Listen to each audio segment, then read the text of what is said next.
Hi friends, welcome back to my channel. I hope you've been having a great week. Friends, let's jump into we have some fun things for you today, but we have to see what's in store. It's time for food for thought. Learn Chinese. Oh boy, I get to learn how to say lunch. And ooh, but this one also has my lucky numbers. I try to pick my lucky numbers, and guess what? I ain't win. All right, and now, woo. Was it Kan? Which am I looking at? Is one Mandarin, one Cantonese? Anywho, that's not what's important. You want to hear the fortune. So, take time. I'm about to strangle the person that write these. Take time to relax, especially when you don't have time for it. Well, I'll try. No promises, though. Anywho, friends, let's jump into our Reddit story. Okay, we have my boyfriend, 28-year-old male, thinks the reason why he can't finish is because I'm 20-year-old female, too big from the inside. I'm not reading this one. Okay, I just needed to, it came across when I was scrolling to find titles, and I said, this is crazy. That is, I said, girl, don't put it on the internet. Just leave him. What? But I had to share that with y'all. What we're actually reading today is going to be my 20...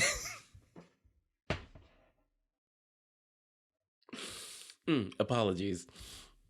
We have male 29 and a female who's 28, and it says selfish partner. And so the woman who's 28 is saying that her partner, the male who's 29, is selfish. Okay, not shellfish, selfish.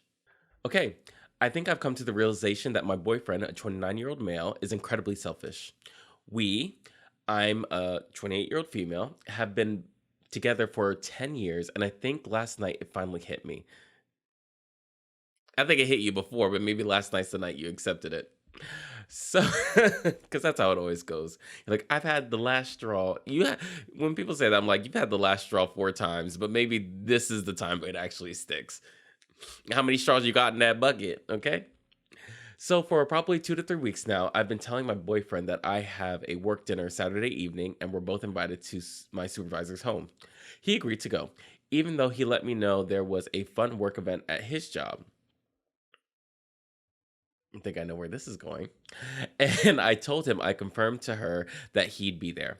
Fast forward to Wednesday of this week, and he starts telling me that his friends are going to his work event now, and previously he didn't think that they were going to go. So now he wants to go there. I'm an independent thinker. You're ready to agree to go with your partner. And sure, it might not be as fun, but that's not what's important. What's important is like helping your partner like look good in a business environment and helping them grow. And like sucks to suck, she put it out first. So you should be, you should go. Or at least do something where it's like show up late, like get there early. So then if you have to leave, you can go to both, right? You could bring that into conversation. Hey, and maybe he does. I know he doesn't. That's why he's selfish. Okay. I did not react well to this, and I wouldn't either. And got very upset as I had already confirmed with my supervisor that he'd be there. And it just overall upset me as I wanted my partner to be there with me. That part too. Worst case scenario, if he's like adamant about like not going with you, girl, he got the stomach bug. He got COVID. Well, no, don't say he got COVID because then they'll be like, get out of my house. But yeah, he's on bereavement. You say what you got to say. But that sucks. He told me it was very childish for me. Childish for me or for you?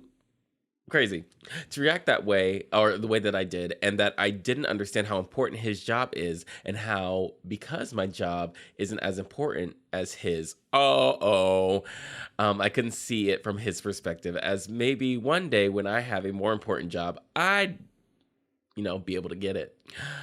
But we left the conversation with him still committing to my dinner. That would have pissed me smooth the off. And it's one of those things, like that comment reveals to me how he feels about you in the relationship. He feels that you're lesser than, and that you should just be doing whatever he wants. I think he's trying to, like, for whatever reason, placate you in this moment. Because he feels like he can. He's like, oh, I guess I'll just throw her a bone. He sees you as lesser than. That comment confirms it. And I know that's not the first time he's talked to you like that. I know it's not. And I'm not blaming you. But now that you know, you better leave. Don't be posted on Reddit and be like, we're still together. Girl, wasting my damn time. Fast forward again to Friday night, and we got into another little spat because he felt like I raised my voice about an entirely different topic. And girl, he was looking for a reason. He said, look, if you coughed, he'd be like, you always making noise. You know, he would have said anything under the sun. And he told me that he was done speaking to me, and we spent the entire 30-minute car ride home in silence. Oh, that's childish. Okay. Saturday morning, I wake up and get ready to go to work for a few hours, and when I arrive home, he was in the middle of getting ready. I asked twice, where are you going? Before he finally responded that his friend was picking him up. Oh, I asked to go to your work event. Got it. And he said yes, and then he asked me to help him pick out an outfit. You're his slave. No, I shouldn't say slave. You're a maiden. You are a maiden. He could care zero about your opinions. He loved to not tell you that he made that decision earlier. He wanted you to see him figure it out. And to add insult to injury, help me get dressed for the event that I'm going to over the one that I agreed to go with you. Girl, put sugar in his gas. Okay, so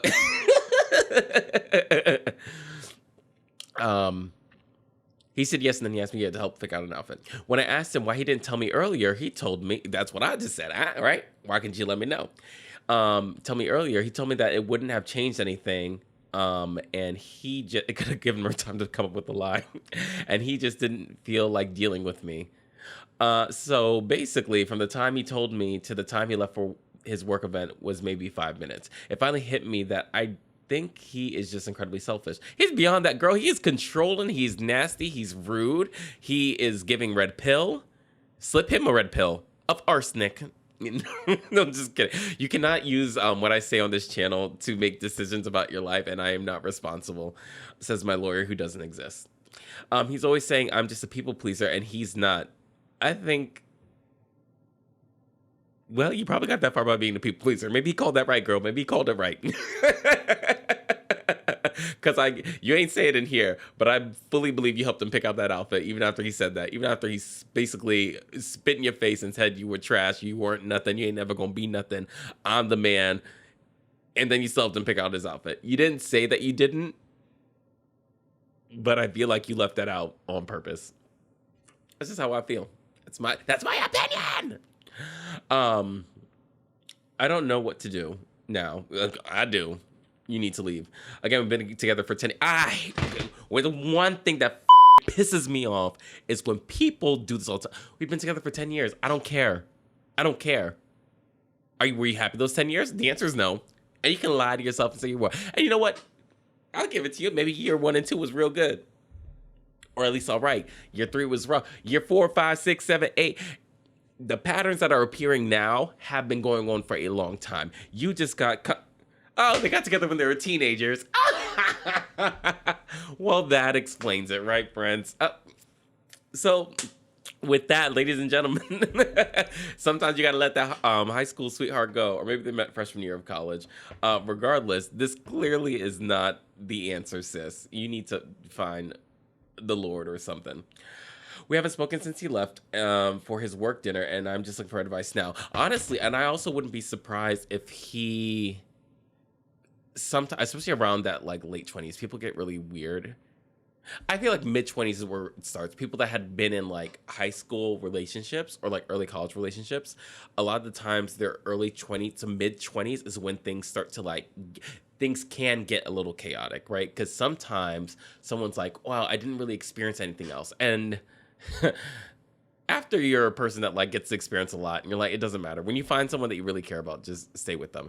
And it's something to say about like, oh, maybe never getting to explore. But if you feel very confident and comfortable with the person that you're with, you should just not self-sabotage yourself. I wouldn't be surprised if he is like, we've been together for 10 years, from high school to college, I'm assuming college, but basically you've been together for 10 years, but you started when you were very young, right? And that can lead some people to go through this quote unquote crisis where they wonder if there's more, what if there was something else, whether or not that is valid or not.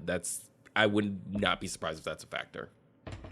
Oh yes, you just need to call it quits. Hey, you had a good run. By good run, I mean it went a long time. That did not mean it was good in quality, because clearly it wasn't. because I just know he's been talking you crazy for a while now. Hey, but hey, and you pretty grown. You're pretty. You're 28. You're 28, sis. So sometimes it's okay to just say, hey, you know better, do better, right? And now you know, so leave him. Oh, and we'll just read this top comment right here. He's far beyond selfish. He talks down to you. He's incredibly rude. Why are you with him? He thinks he is better than you. That's what I've been saying. And then, she responded, I think I've just been with him for so long. Our lives are so intertwined. That's why it's also very important to make sure you have a separate life from your partner. You have your own life. You have your own friends. Sure, you're going to have friends together, but like, you might not always be together. And last thing you want is for you to feel destitute and then you abandon all. This happens to so many of my girlfriends. They get with a man, they abandon all their friends. They've been together for X years. He leaves her or whatever. They end up breaking up. She tried to come back to her friends. They didn't want her. They said, where were you when I needed you? On the nights when I was crying, I was there. When you were crying, I was there for you. When I was crying, you weren't there. It's just convenient for you to want my friendship now after all these things. Take care of your friends. Your friends that, well, not all of them, because, some, you know the good ones to keep around. But it's just important to value your friendships and make sure that you have your own life. So that way you don't have to feel stuck when you're in relationships, to know that you have a support system of your own people in case things go awry, get nasty, or you just need support throughout it. Off the horse. All right, we're going to talk briefly about my trip to Asia. I'll put up pictures as I talk, but by I mean Tyler. Thanks, Tyler. I had such a wonderful time. It was my first time in Asia. I was in the Philippines. I was mostly in Manila, and then I was in Baguio for a little bit for one of my friends, or two of my friends who were getting married. At a country club north in Baguio.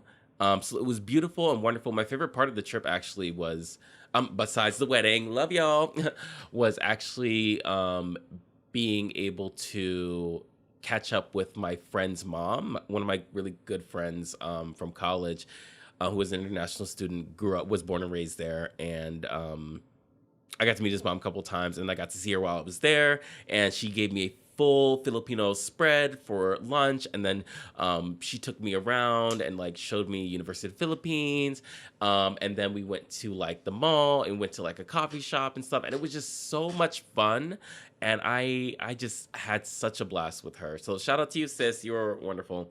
And then Tokyo might be my favorite city ever. Like, it's either Tokyo or Madrid, but like Tokyo is so phenomenal, and it's one of those things where, yes, it's a long flight and it is expensive to get there, but there are so many cheap options to stay, and getting food is like even cheaper. So like, I recommend for people, like, it might feel like it's expensive, the US dollar is very strong to the yen, and there's so many things to do. I was saying the Shinjuku area, I always had something to do. The 7-Eleven there are incredible. The food was so good. My favorite thing was the Tsukuji fish market. I believe that's the name of it, but it's a very famous one. The Wagyu skewers I had there were to die for. The chicken, oh my God, these fried cheese balls. I had like 4 of them suckers. It was so good. And that was my favorite. The food there really did set me off. I also did a tea ceremony, which was super dope. But yeah, and then I also bought this little Bulbasaur. Because I love Pokemon. Yeah, so I just want to talk about that trip a little bit, show you a few pictures, a little bit about me. Yeah, so with that, don't forget to like, comment, subscribe, hit the notification bell. Friends, if you've been to Japan, let me know. If you want to go to Japan, tell me where you would like to go. I definitely want to go back and go to like Osaka and Kyoto. But that probably won't be for another like 2 to 3 years. There are other places to see, friends. All right, love ya, and talk to you soon. Bye.